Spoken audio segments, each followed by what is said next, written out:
We've been wanting to come out here as far back as I can remember. This is kind of like a perfect example of what was traded on the Silk Road. Going over deserts and mountains, then imagine at the end you could still be plundered by barbarians. I have to keep reminding myself that this is China. This has been a hell of an adventure. I'm Jeff Hutchins, and I'm a photographer. I'm Peter Hutchins, and I'm a filmmaker. We grew up in China, and now we're going back. To capture China in its moment of change.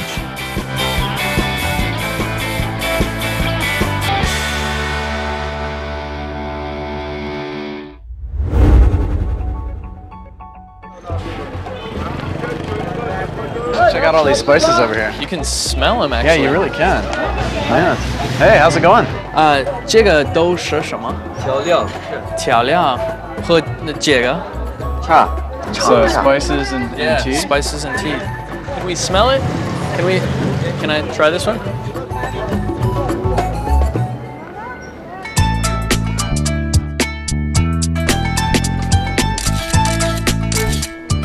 Pete and I are here on a mission.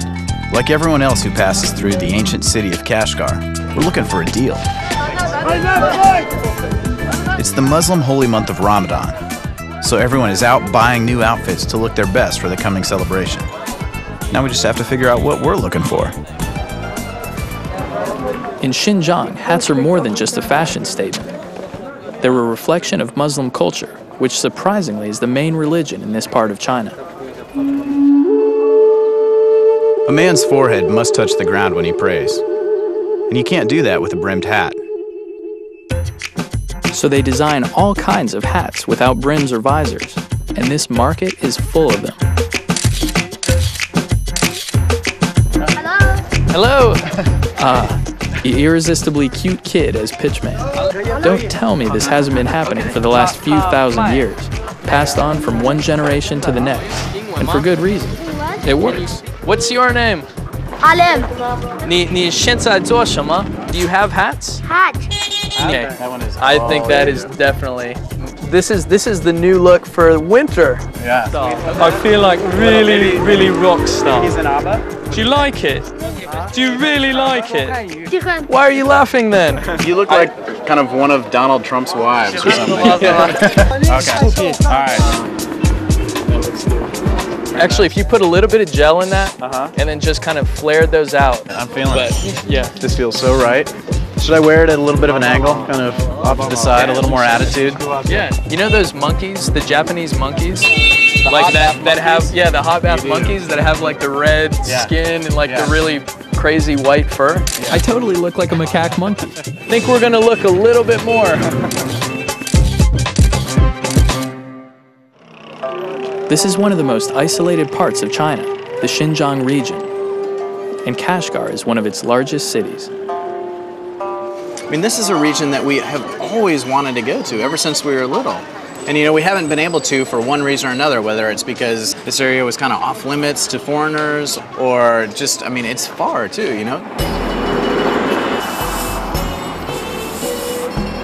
Kashgar is just about as far west as you can get in China. And back in the old days of the Silk Road, merchants would breathe a sigh of relief when they rolled into town. The city provided a welcome respite from the heat of the desert. And Western traders traveling through the treacherous Pamir Mountains would know that their journey had been worth it when they finally reached Kashgar. Kashgar feels really different. It's not like any other part of China we've seen before. Yeah, no, I mean, you feel really far away. Yeah. And even like the faces and stuff feel far away. I know. Like I know. if you look around here, no two faces are alike, and you don't see anybody that looks even remotely Chinese. That's because these people are Uyghurs, more closely related to Turks than the Han Chinese, who make up over 90% of the country's population. If you look at a map, Kashgar is closer to Moscow and New Delhi than it is to Beijing. And it played an important role back in the days of the Silk Road, a central location next to one of the few mountain passes camel caravans could get through. The Silk Road began as a route into China around 300 BC and grew to span over 6,400 kilometers during the Roman Empire. And for the next few centuries, if the Chinese wanted to get their goods to markets in the Middle East and Europe, a good plan was to go through Kashgar.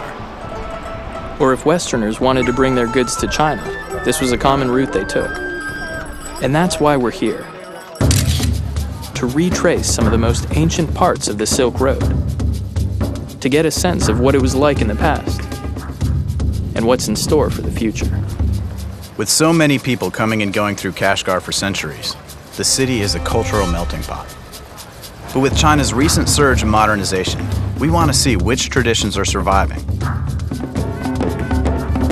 evolving, or disappearing entirely.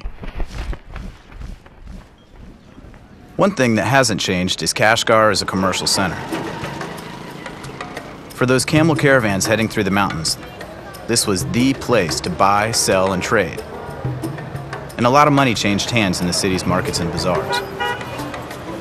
And it's no different today, especially with the fast-breaking festival after the end of Ramadan.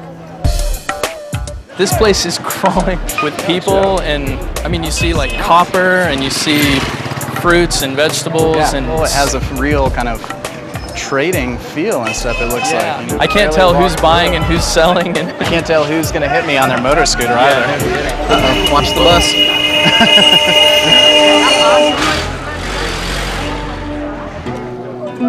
The Xinjiang region is kind of like a Chinese version of the Wild West.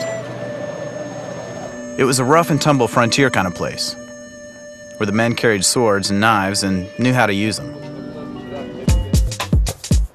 as our search for the perfect hat continues, we finally find a couple that might work. I think we've found our hats. Now to close the deal. 你会说中文? Can you speak Chinese or English? Well, that didn't go as planned. Pete and I speak some Mandarin Chinese that we learned as kids living in China, but neither of us speak the local language Uyghur, so we're stuck. But not for long. I speak English. Can I help you? We meet Ali, a local guide who offers us some much-needed help with the Uyghur language. My name's Ali. Ali, I'm Jeff. Yeah, nice to meet you, Jeff. Can you help us find a hat? We've tried on a few, but we haven't found... Here's the one, very traditional, you know? Okay. Yeah, please try. Okay. Ali is the kind of man who'd have earned a good living in the earliest days of the Silk Road. A man who spoke other languages and acted as a fixer for people passing through. Let's call it Farhat. Back then, it was traders and merchants. Today, a couple of American photographers looking for hats. I think it's good size. What do you think? I think you look good. You look like a Uyghur man. Yeah. So what else is there to see in Kashgar? For example, like hats, you mean? It turns out Ali learned his English watching films.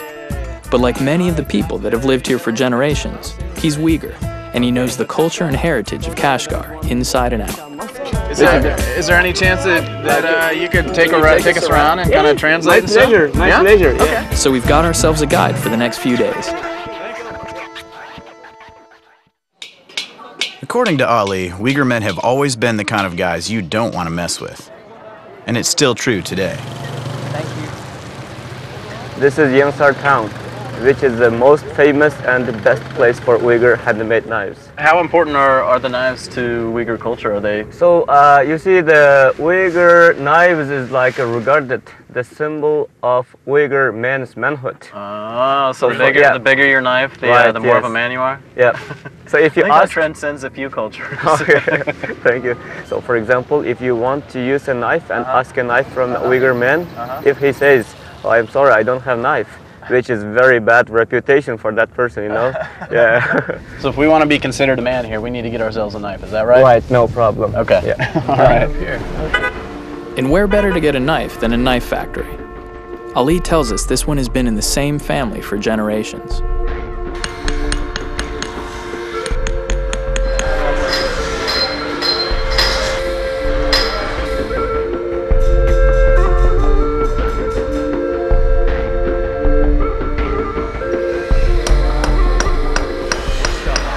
This is where the magic happens, Ali? Right. Oh, wow. Check out those sparks. That's awesome. We better step back a little bit. I already had my shower today. What is he doing? Sharpening the knife. How long does it take them to learn how to do this well? Bak bıçakını yasashni o'rganish qancha vaqt ketadi? 5 yil ketadi. 5 years. Well, can I give this a shot? You just try. Yeah, when in Rome. Okay, when in Kashgar. Can I try that? Can I borrow the specs? And these were the same kind that I was going to get from the optometrist anyways a couple weeks ago. Yeah. Oh, nice. Do I look the part? Either that or I could be Kim Jong-il. What do you think? A little bit bigger hair, a little more Courvoisier. Who knows? All right, so I just want to make sure that I don't sit directly on there. Is that right? That would be a little uncomfortable?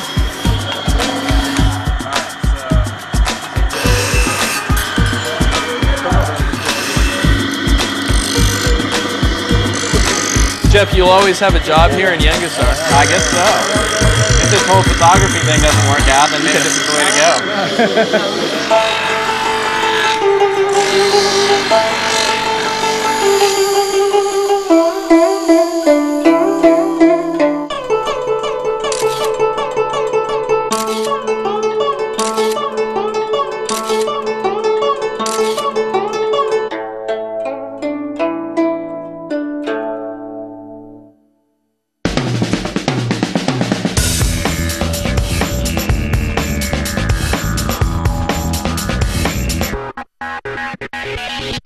Ali is taking us to see a sporting event that dates back thousands of years and is a popular pastime for Uyghur men.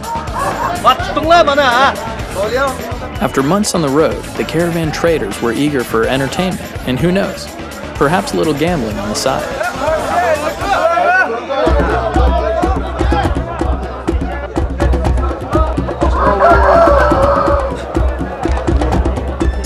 Do all Uyghur men take part in this? When we celebrate our like a New Year festival. So there's no problem with religion or? Actually, it is Islamic religion. It is forbidden. Yeah, it is forbidden. Yes, you know that let the animals, any animal, let the animals fight each other. It's very tough to watch.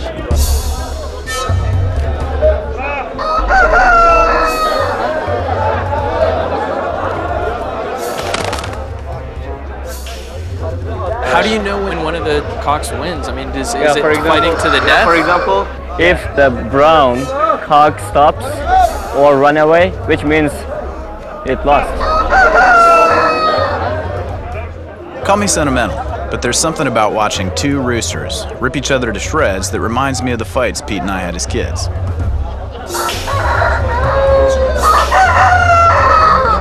Full of screeching and fury, but basically kind of pointless.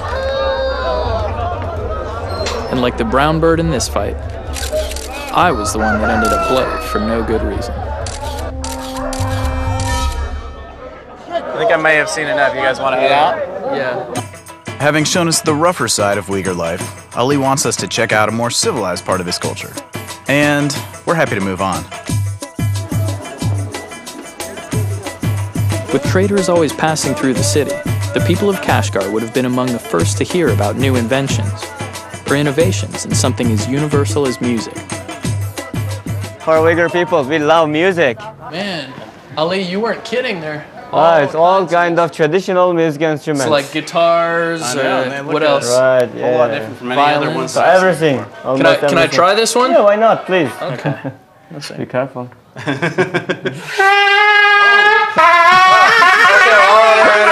Stop. Oh, jeez. I think you just killed a few small animals with that. You said I could try that. So where do you make these all? Oh, do you want to see the workshop? Okay, let's go together.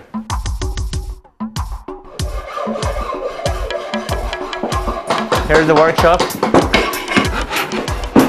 So all of the instruments that we saw on display out there, they make them back here? Yes, all made here, like by hand. This skill has been handed down to Uyghur craftsmen for generations. And throughout history, the ability to coax sounds out of inanimate objects has always led to this: the impromptu jam session.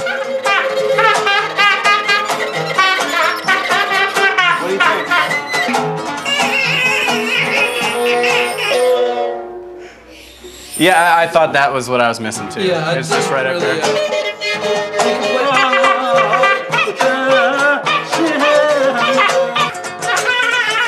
I don't think we should quit our day jobs, but thank you, Thank sir. you. Thank you.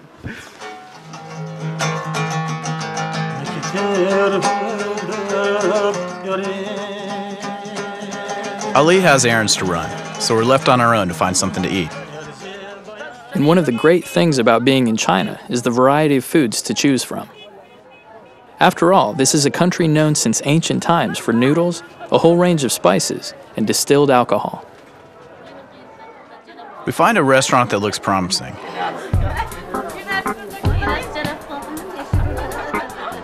Inside, everyone is eating kebabs. It must be the house specialty. Okay, check out the menu. A quick look over the menu, and we realize we're in over our heads. We have a whole lot of Chinese characters and Uyghur. Really? Yeah. No English. No pictures even. Should we just order up the house specialty?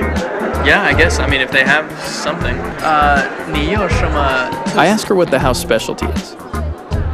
She points. I don't even know. Yeah, okay. 可以,可以. 好吃吗? 好的. Okay. Well, Let's she do says it. it's good, huh? All right. All right, here's hoping. Yeah, exactly. Since they're Muslims, the Uyghur don't eat pork. So we're pretty sure we've ordered something made out of lamb. Or maybe goat. All the stuff that's been coming by looks so good. Lamb skewers and something else. I mean, it looks great. All right, here she comes. Oh, yes. Looking good. Finally, our food arrives. The house specialty is, Wow. goat's head? Oh my goodness.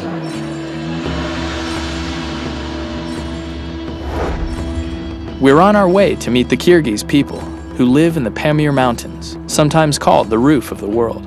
These mountains cross over the western edge of China, on the border of Tajikistan, and will be following pretty much the same path as the silk traders did centuries ago.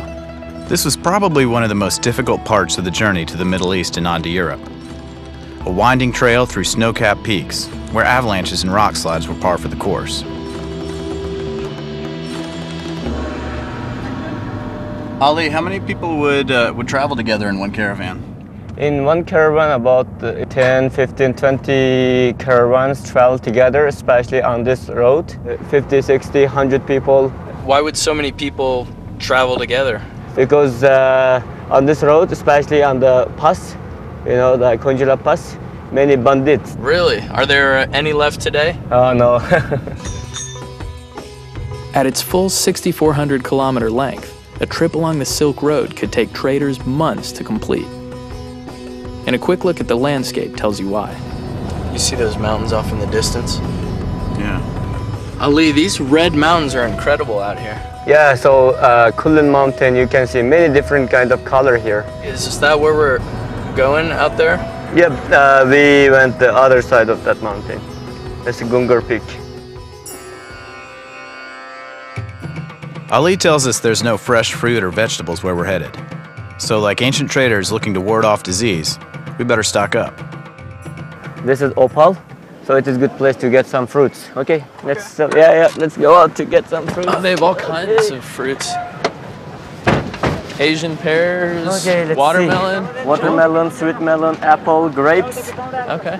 Many different kind of fruits. Oh, yeah, pomegranates. I love And pear, pomegranates. yeah. Man, this stuff looks good. Like pretty much everything seems to be in season here, doesn't it? Yeah. Okay, so you like pomegranate, you said, right? Yeah, I love Okay, pomegranates. yeah. So And what should what's we the get? one behind it? Yeah, it is sweet melon from Kashgar. Very Okay, famous. Let's do it. Well, let's grab a couple Yeah. pomegranates and a melon and then hit the road again. Okay. Hey, Pete, think fast. I'm not a rugby player. I'm going long. I'm going long. Over the shoulder.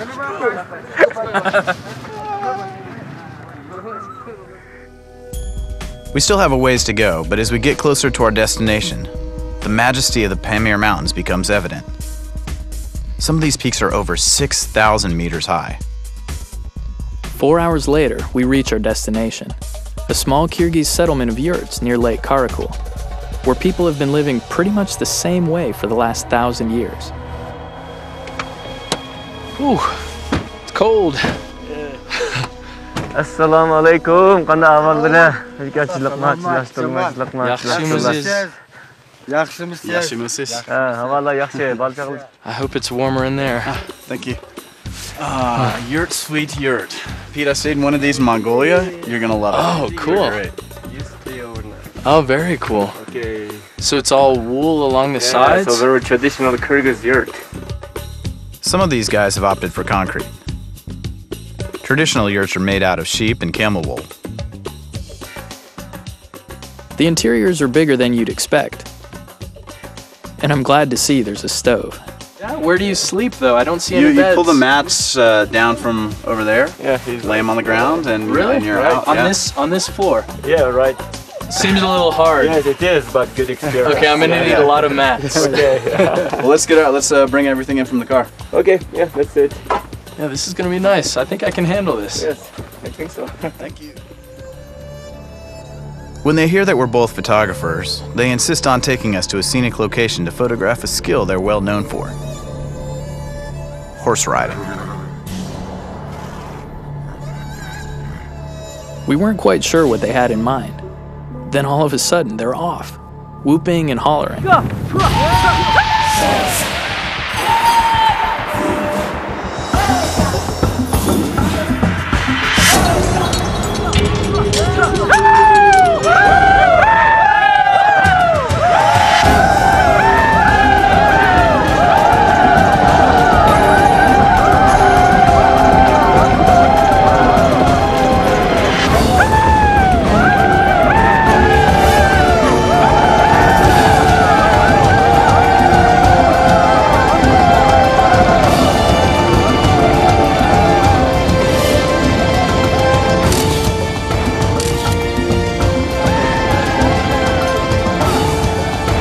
For just a moment, I had the sense of what it must have been like back in the old days, when a bunch of knife-carrying horsemen bore down on your caravan, and you had no choice but to fight, or abandon all those silks and spices you've been hauling around for months.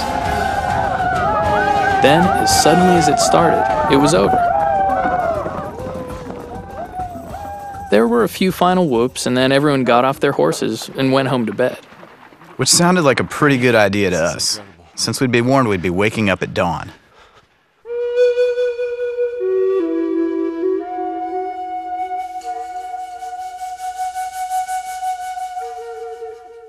How quickly the time flies when you're sleeping on a cold floor. And they were not kidding about this dawn thing. It's time to get up. Yeah, please. Peter and Jeff. Yeah, time to get up, guys. Yeah, otherwise you are missing the beautiful scenery of the Mustagata and the sunrise. The light is amazing, so we grab our cameras and head for the hills. And there are plenty of hills around Lake Karakul.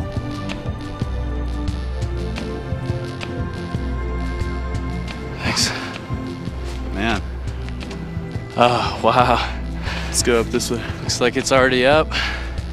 You see it reflecting off the water there? Man, this is such a lunar landscape, isn't it? Yeah. Right, yeah, so good.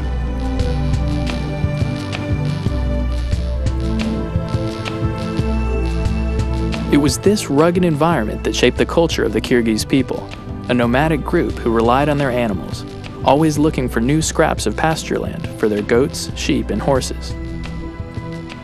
If you were a Kyrgyz, you dealt with animals all the time, raising them, feeding them, and riding them. And just like a cowboy, these animal herders had to be expert horsemen.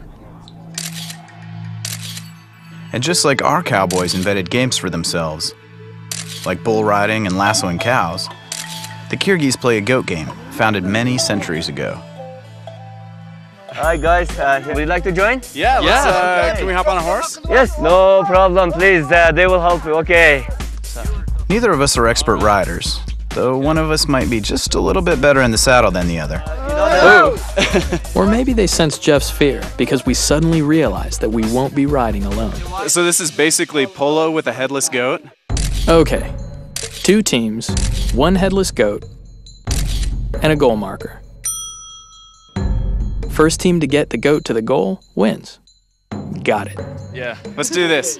Yeah, brother against brother. All right. Toast. I don't think so. You guys are gonna get worked. No, I just learned how to say we're gonna win in Kyrgyz. What's that? Utok!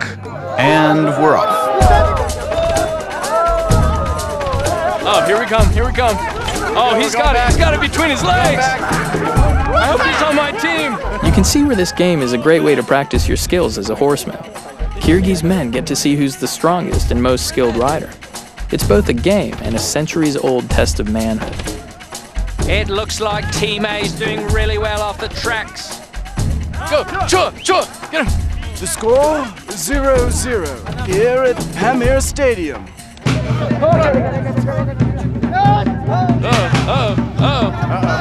To the races. Here we go. Let's block for him, Yeah. Every once in a while, something seems to be happening, but I have no idea what, or if it's good for my team. Partly that's because I have no idea who's on my team. Or even where the goal is.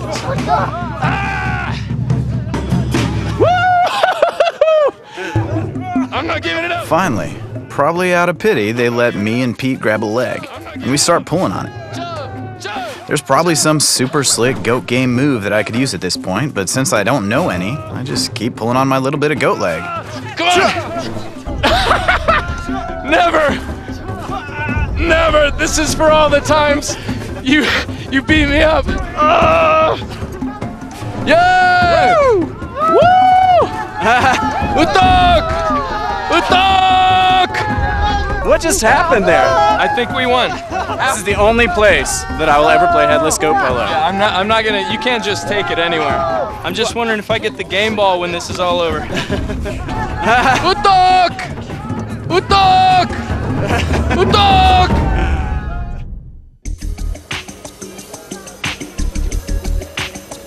We're back in Kashgar to see how a largely Muslim city celebrates the end of Ramadan, the Islamic holy month of sacrifice and fasting. The Muslim religion came to this region centuries ago along the Silk Road. So this is Etga Mosque, the biggest mosque in China. So on the festival time, now it's Ramadan. End of the Ramadan, we have a big celebration. Spend 50,000 people. 50,000 people 50,000 here. in this square? Yeah, right. Wow. I'll have to see that to believe it. Right. Wow. Yeah. It's amazing. End of Ramadan. During Ramadan, Muslims are required to fast during the day. At dusk, vendors start preparing food for the hungry worshippers. Everyone is ready to eat. Oh, wait, here we come. Okay. So what are these? These look. So this is like stuffed bun. We call it samsa. Samsa? Yeah, it is Kind of like a baked in the samosa special sort of oven. Can we try it? Yes. And Is it hot?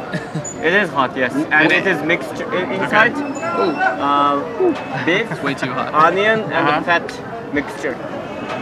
Smells good. Yeah. Yes. Tastes Smells good. like a shepherd's pie sort of really? thing. Wow. That's really like good. it? Yeah. We decide to call it a night.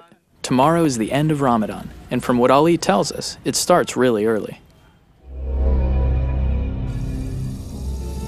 Before the sun is even up, the crowds begin to gather.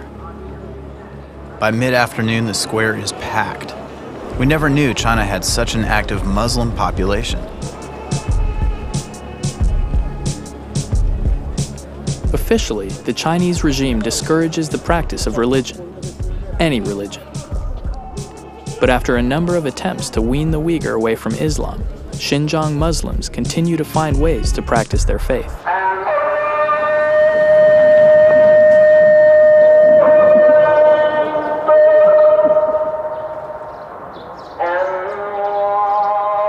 Today, many Chinese Muslims are pretty much free to practice the religion they acquired over 1,000 years ago.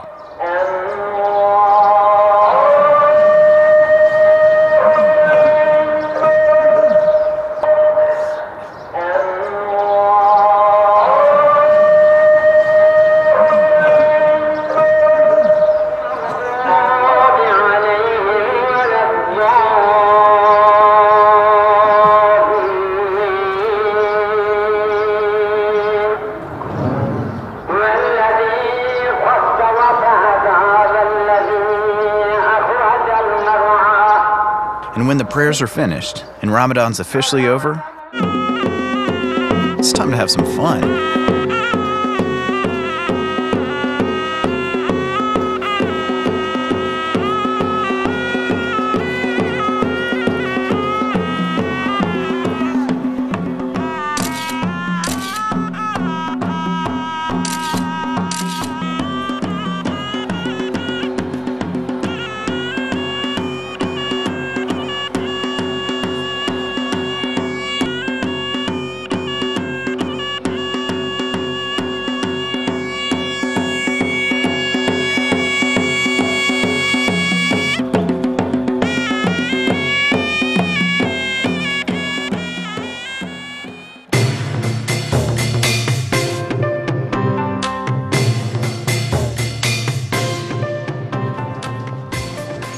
That night, we wandered through the streets of Kashgar, watching the city celebrate the end of Ramadan. You can see everyone's out here.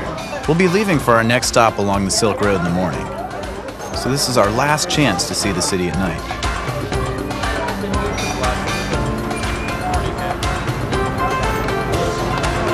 Near the center of town, we get our first reminder that we're still in China. The bright lights of a central square and a familiar face. Mao Zedong, the founder of Communist China, stands tall over the city. Muslims, in the shadow of Mao. Would he recognize modern China? We're on a highway, headed south towards the jade capital of China, the city of Hotan. It's a 500-kilometer trip, most of it on a single highway through the infamous Taklamakan Desert, near the Kunlun Mountains in western China. And you can see why camels would have been useful. This place is just barren. Sand, sand, and more sand. Man, there's nothing out here. Just hope our Jeep doesn't break down. Along the way, we drop by to see an old friend of Ali's, a traditional falcon hunter. Hello. Looks like a serious bird. Hello. Right. The falcon is so still here. How do they train the falcon? They just carry like this for 10, 15, 20 days. Does his arm get tired? No. You got a big muscle right here, big bicep. Right, yeah, every day. So his arm also trained it very well. Right. Wow. Man. I don't think he likes me. Actually, when you think about it, hunting down a rabbit with a bow, an arrow, or a rock is probably a pretty time-consuming business. So if you can train a falcon to do it for you, why not? Is he looking around for something? Yeah, maybe the rabbit. Oh, go, go, go, rabbit, go, go, go!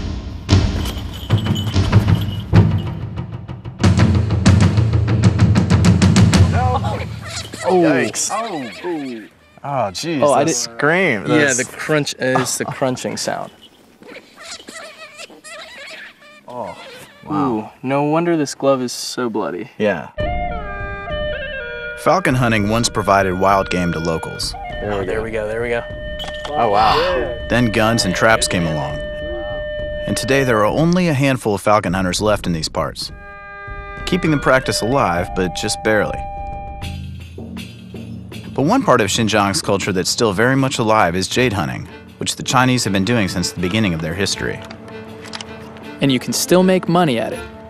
So we decided to do a little jade prospecting ourselves, in a riverbed outside the city of Hotan. We've been told that jade is harder than other stones, and rather than the green color that some might expect, it should be white, like sheep's fat. And supposedly it's just lying around here, hanging out with all the other river pebbles. That one's not bad. Let's see.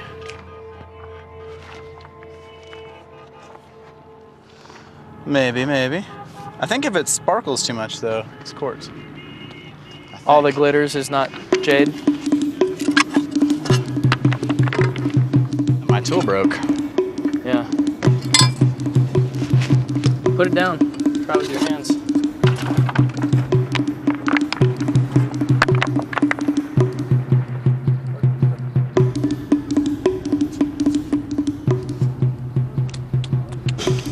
We take a couple of nice-looking stones to someone a little more experienced than we are. And it turns out, they're stones.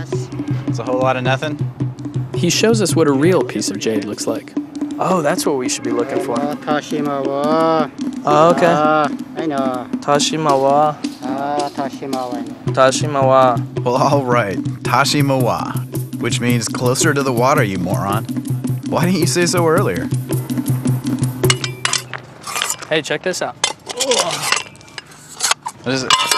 There's like 3 or 4 little white ones. Yes. We are in business. Okay, this one. No way. Do you think that could be I was jade? just kidding, but holy cow.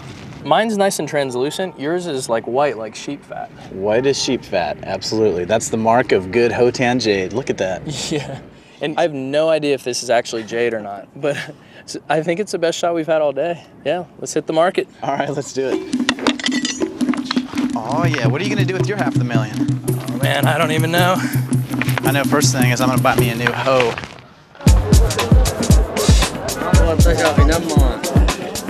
To our surprise, the jade market is hopping, with lots of people buying and selling stones.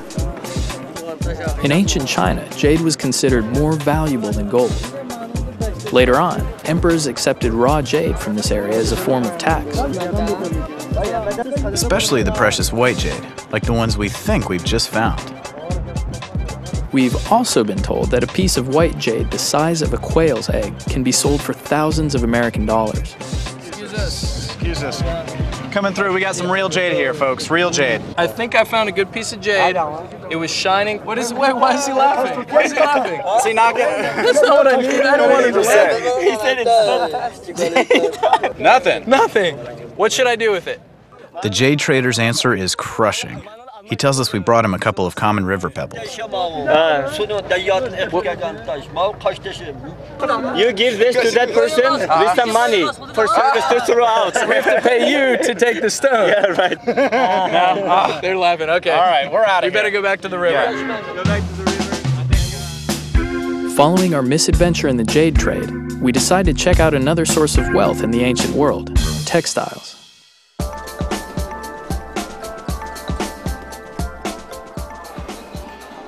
This rug-making shop employs about 100 women, who make about 40 rugs a day out of wool and silk.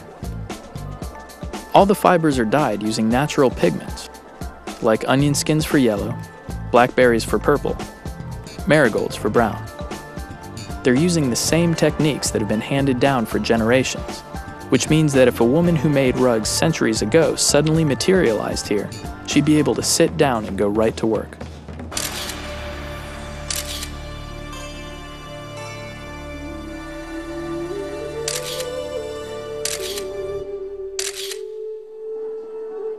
We'd love to buy a rug, but we're traveling light.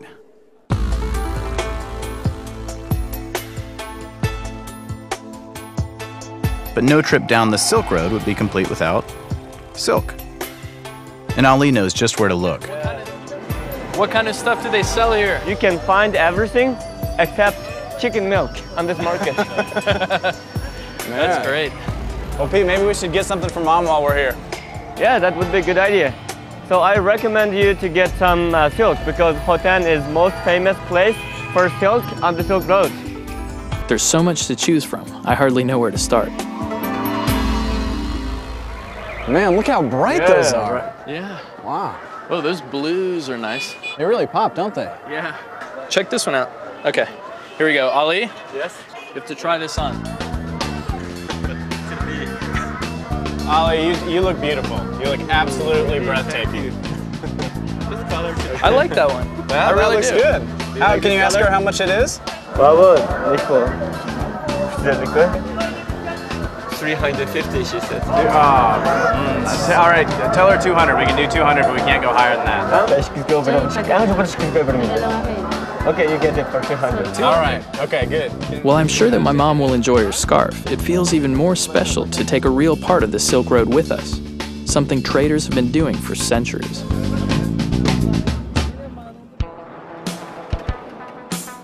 We've said goodbye to Ali, and we're headed for the final leg of our journey along the Silk Road through the Taklamakan Desert, which is looking more and more inhospitable by the minute.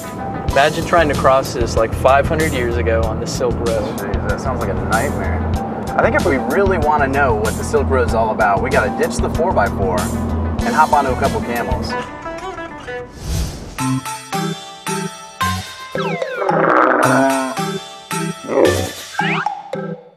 Ali said we'd see camels alongside the road, and he was right. Now it's time to hitch a ride. Oh, look at these guys. This is a motley crew.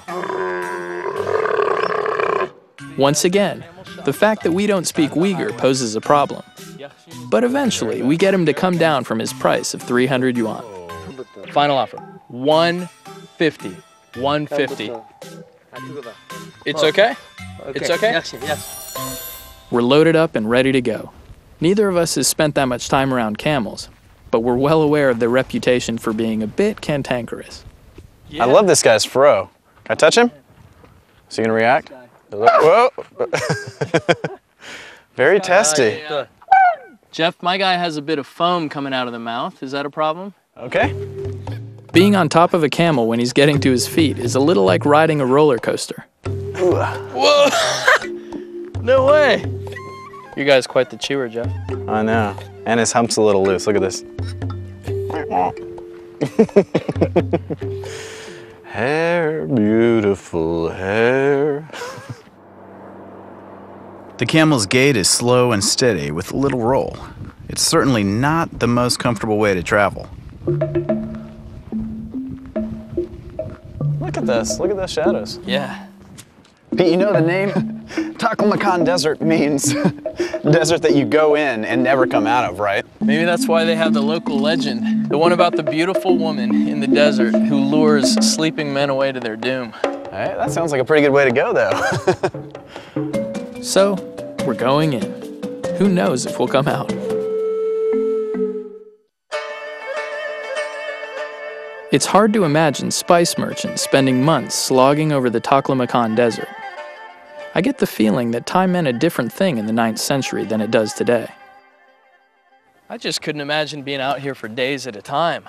No joke. There's nothing out here but dunes. Yep. Dunes and a camel train. Let's see. I just love how the shadows, you know, fall on these dunes as the afternoon gets later. Everything looks like it has such a creamy texture, you know? Yeah.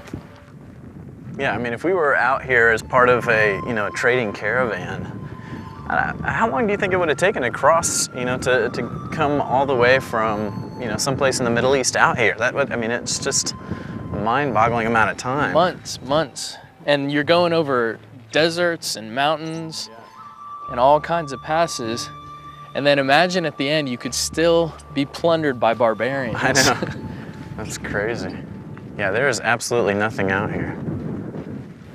I have to say I'm kind of glad we're doing this today and not 500 years ago.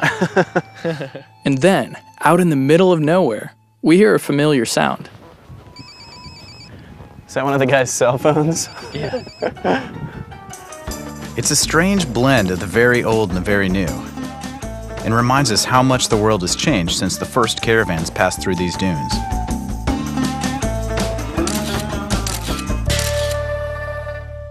As the shadows start to lengthen and the sun gets lower on the horizon, we get ready to call it a day.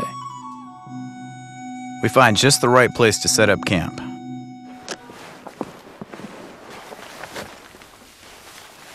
As I build a fire, I can't help feeling like the old travelers of the Silk Road must have felt. A little saddle sore, but struck by the incredible scenery around me. So we decide to break out the cameras. The sun's falling quickly, and there's no better time to shoot, especially when there's nothing except sand and shadows to see.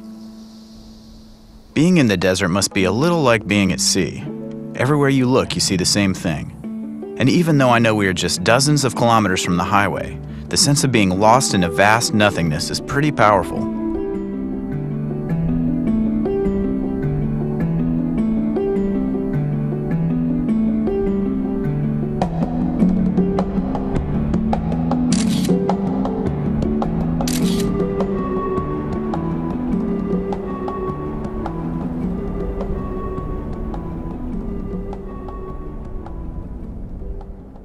It's our last night in this part of China, so it seems fitting we should spend it under the stars, in front of a campfire. This has been cool, coming, you know, finally getting to come out here and seeing all of Xinjiang. That's great that we had, you know, we're able to come out here together. We've been wanting to come out here as far back as I can remember. Yeah. I mean, I just remember from being so little and living in China and wondering what this part of China was like. Yeah. Not being able to come out here. And finally, we've had a chance to see it. And the coolest thing was to see how much Islam, which came by way of the Silk Road, has just transformed this part of China.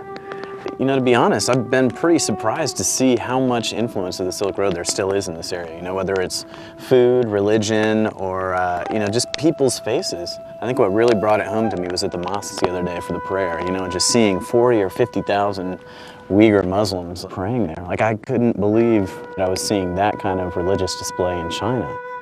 That blew my mind. And that's a total holdover from, the Silk Road having come through here. And not only there, but when we went up into the mountains and saw the Kyrgyz nomads, and we stayed in the yurts and we played the headless goat game, whatever that's called. I mean, no one's gonna believe that we threw around the body of a headless goat on horseback. I mean, you can't dream that stuff up. And it's not Chinese, it came from another place. And it's left over from the Silk Road, which passed right through here. Yeah. I mean, you can really tell. I think the people in this area had to be so strong to survive. Yeah. And so they've got this very unique feel to them. And I hope it's not our last time. Yeah, this has been a hell of an adventure. So as we say goodbye to the Silk Road, I wonder what the ancient traders would think of things like cell phones, computers, and overnight shipping. Or what they would think of modern China and the incredible changes that are happening here. So much has changed. But still, so much is the same. And on this trip, we're getting to see it all.